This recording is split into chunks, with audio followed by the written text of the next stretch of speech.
Uncle Ron and stuff. Episode, I don't know, but I'll get to it. Today, I'm doing dirt, and I've been doing dirt for a long time. Dirt's never in the right place. I can't get water flow right. It's big hurricane rains and floods the wrong place. Me and water, it's always a nightmare.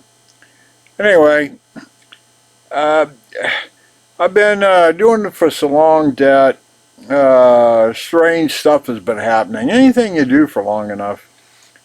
A couple years ago, I was used to draw, doodle, and I drew a doodle. It was just nothing but circles, but it was larger ones out here, and then it kept getting smaller and smaller and smaller toward the center. And when I got all done drawing it,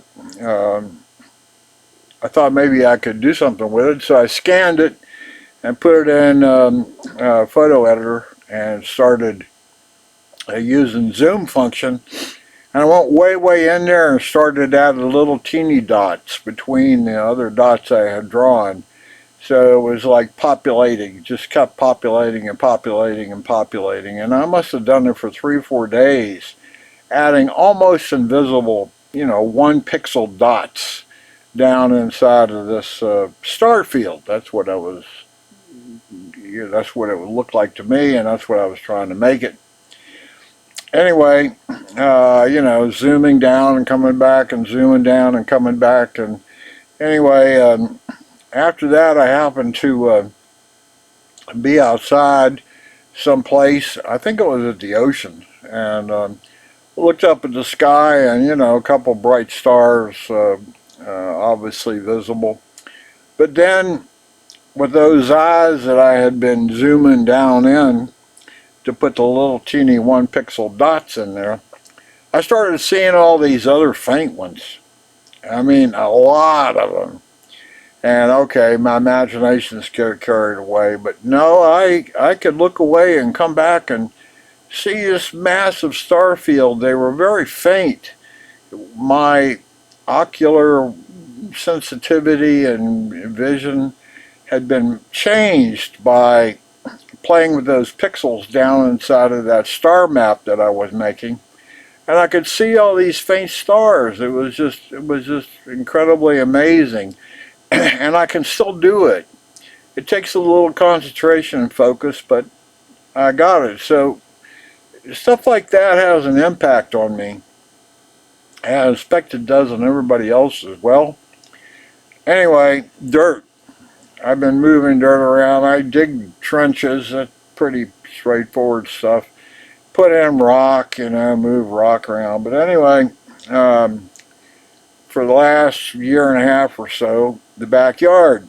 And I started off with a rototiller, and I rototilled the whole thing down a good 24 inches. I loosened it all up, and it's clay and sand, okay? And then I would shape it like I thought it, grade it like I thought it should be, and I would tamp it down, and scoop, shave it out and everything.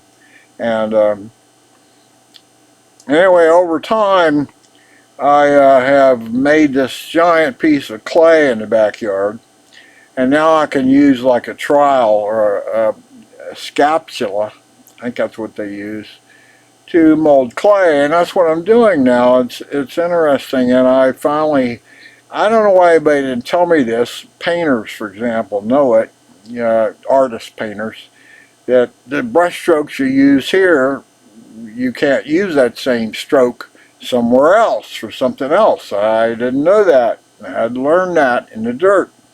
So where I sculpture one place, that particular technique of the scapula doesn't work in another place, and then I have to blend, and it's an interesting phenomena that I'm picking up because I have to learn as I go along, which most people hopefully they do, and modify my original plans or ideas and run with it for a while, and then that's not right and have to change it. But playing with the clay, and I call it clay. It's not really clay, but it's malleable with a scapula. I think that's what it's called. Scoop, you know. And so now I'm getting it somewhat like a billiard ball table with a proper slope to it. And then in the spring, hopefully, I'm going to put in 3 or 4 inches of high-grade topsoil to see if I can get grass to grow back there. Now, I might aerate this hard-packed clay business first and maybe put some starter fertilizer on it or something. But anyway, the point is that it's been a learning process, and this sculpturing thing, that's the only thing I can think of when I channel out there. It's like having a big lump of clay and sculpturing it. Now, I haven't, I was telling somebody, well, if I cut too much off and the ear doesn't look right, I just squish it all back together again and tamp it down or play with it and then sculpture it again. And, I'm sure everybody says you should have been done a long time ago, and I agree. I wish it was done a long time ago. But I'm getting something out of it, and I expect it's going to carry over into other things in a different way that I have not had access to before. It's mathematics, it's planes and geometry and grading and water runs and all that kind of stuff. But what I'm trying to say is there are some things you do that do impact a lot of other stuff in your head. And I think the more you do, the more you try, the more impactful it becomes and it gets tangled in that big knotty thing up between your ears. Playing music, guitar, listening to music, those kind of things, they have a strange phenomena. Anyway, I'm playing with dirt and I'm enjoying the sculpturing aspect of it. It's like a painter, I suspect, and I often ask people who paint, artists, when do you know, there we go, when do you know you're done? You know, you put too much more on and it's, I don't know, how do you know when you're done on something like that? And I think that's the story out in the yard. How do I know when I'm done? I don't think I'm done yet, but I'm gonna, the 100% thing. It's not too difficult, hard, but not out of range to get 90% of anything. I mean, I don't care what it is. Like a stereo sound system. 90%, you don't have to spend a whole lot of money. I mean, you do, but not tons and tons and tons of it. But to get to 95, it's like a real steep curve on costs and everything else and commitment. And 97, the curve is like almost straight up in terms of effort, cost, money, everything. So at some point up there between 90 and 100, I usually have to call an end to it. It's like, it's beyond, it's just not worth anything more. And I have in the past gotten to 90%, thought it was okay, rained, blah, blah, blah, blah, realized it wasn't right, had to take some of that back out because I put effort in to get it to 90%. Now I had to put more effort in to get it back out again. So, there's no changing that I have to do it as best I can when I do it. But I do realize I may have to do this again. And I'm not opposed to that. I mean, if it's wrong, I didn't do it right, I didn't see it right, the plans all went astray on me, It's hard to see the whole thing at one time. And so I'll do one particular area and it seems to be fine. Then I'm moving into another area and it doesn't want to mate up with it. So, it's like trying to get all the puzzle pieces to jive can be, that's 100% of the problem. And I'm only tackling sections of the problem at a time. And so, I don't like compromising. I mean, I don't like for the whole thing to be integrated together, makes sense, logical, reasonable, works. I don't know, all that kind of things. But anyway, the sculpturing of the clay and the moving of the clay and where rocks go in and the grading of the water thing. It's interesting learning experience. I get a real cold ass because it's cold outside and I'm sitting on the ground, and my arms get a good workout because I'm pulling this dirt around. But nonetheless, it's an interesting phenomena, and so I always say, no matter what I'm doing, I try to make a learning experience. I mean, I have to learn to figure it out. I'm currently putting Windows 11 on a laptop computer.